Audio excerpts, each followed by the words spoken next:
If your vehicle is having trouble with starting and it cranks but doesn't start, it might be your fuel pump control module.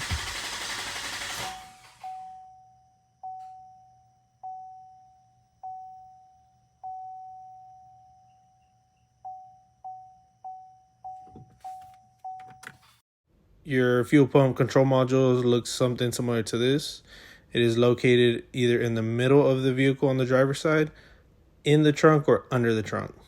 Covering it down here is a shield. For this GMC Terrain, it is located in the middle of the vehicle. That is how it looks like. All you're going to need is a 10mm socket. This is just to show you I did take off the shield in order to get to it. Once you have plugged in the new one, your vehicle should start no issue. I had called GMC first to see if they had the part available. They told me it was on back order, so I went to CHEVY dealership and got the part. This is the exact item that I had purchased. If this video helped you, give me a like.